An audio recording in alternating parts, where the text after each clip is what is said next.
Howdy folks, today I'm going to show you how to make rhubarb strawberry syrup. It's easy, delicious, and only takes a couple of hours. I'm going to say up front, a lot of people like precise measurements and timings. I'm going to be giving you approximate measurements and timings. One, because I'm not detail oriented, and two, I'm not really trying to tell you what to do. I'm here to give you permission to do things even if you don't know precisely what you're doing. I do it all the time. And there's a wide range of delicious outcomes that isn't really dependent on exactly how much sugar you use. Let's do it. Now, a question I get often when it comes to syrups and shrubs is, can you use frozen fruit? And the answer is yes, 100%. I'm going to use frozen rhubarb and frozen strawberries. I mean, keep in mind, you could skip the strawberries, just make rhubarb syrup. That's totally fine. I guess you could even skip the rhubarb and just make strawberry syrup. Also fine. No rules. I'm going to use some frozen rhubarb from last summer. My friend gave me an absolute ton that she grew in her garden. I could not use it all at once, so I put some in the freezer. And that's totally fine. This bag turns out to weigh about 600 grams. I think I threw in 5 or 6 strawberries on top of that. For sugar, I like to use white sugar, and I'll use about a half to a third of the weight of the fruit. So in this case, I did 300 grams, and then I added a little extra. I think I might have put in an extra 50 grams or something to account for the strawberries. I don't think it honestly makes a giant amount of difference. You want to, coat the rhubarb. You don't want to fill the pot with sugar.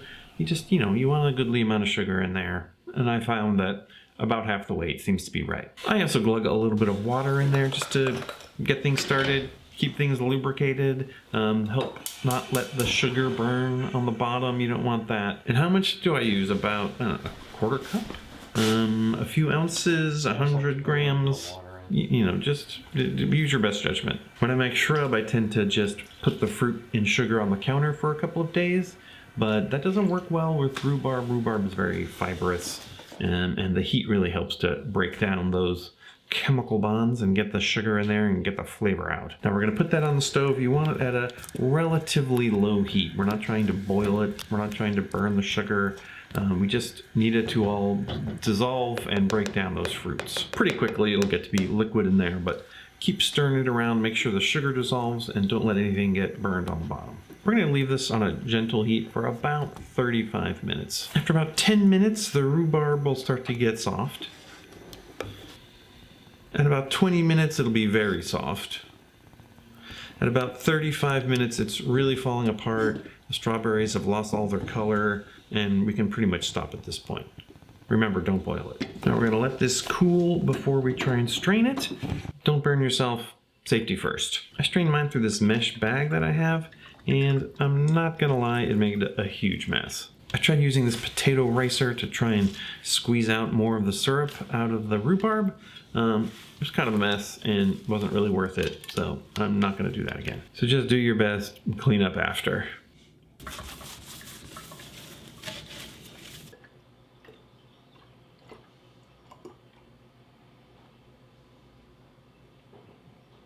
Some of you might be asking about the Dunnings. I'm soaking them in gin for a few days, which should yield a delicious rhubarb gin that I will use later.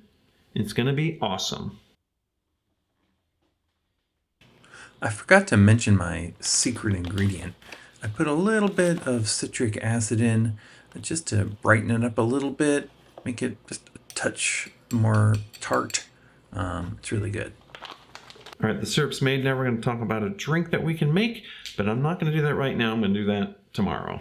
Okay, new day, new me. Now I got a fun drink of my own invention that I want to tell you about, but before I do that, I want to tell you some other applications for this rhubarb syrup that you might enjoy. Like almost any syrup, you could make a whiskey sour with it, probably be delicious, or you could go in sort of a tiki direction, because I think you can substitute it for passion fruit.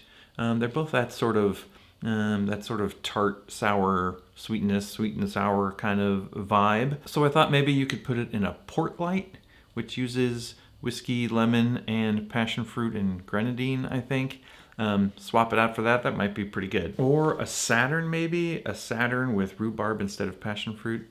I don't know, that could be good. I also was making pisco sours a little while back, and I ran out of simple syrup, so I just used rhubarb, and that was actually surprisingly delicious. If you make this rhubarb syrup, you should try a pisco sour with it. Really, really pretty good. But we're not making any of those today. Today we're making a drink that I like to call the Rhubarbra Streisand. It's one I made up a while back for my previous rhubarb syrup video, but I've been tinkering around with it a little bit since then, and so I thought I'd give you an update. Like a lot of good drinks, it is a daiquiri variant.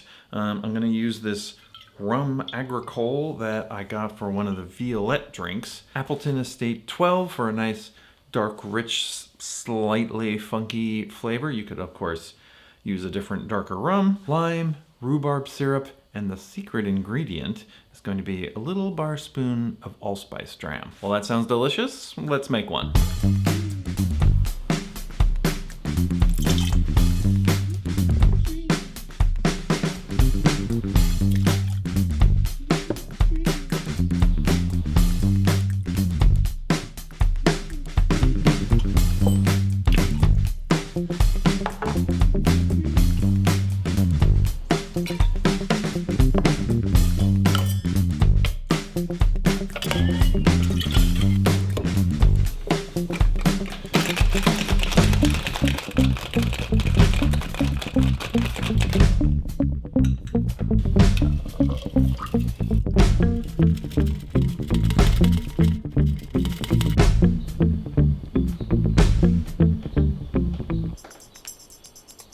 All right, we did it. Rhubarbra Streisand. Let's give it a taste.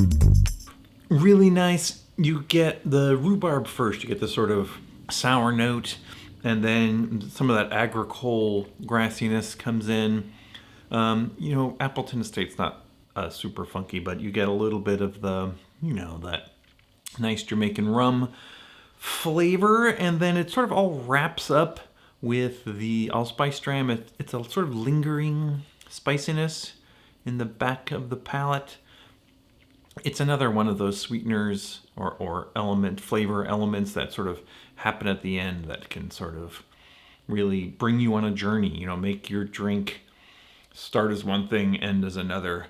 So yeah, Allspice Dram, a nice addition. A daiquiri, but like a little bit more tropical, I guess. Sort of right on the edge of tiki. I'm not sure I would call this tiki exactly, although in the past I have served it on pebble ice with like a fancier garnish.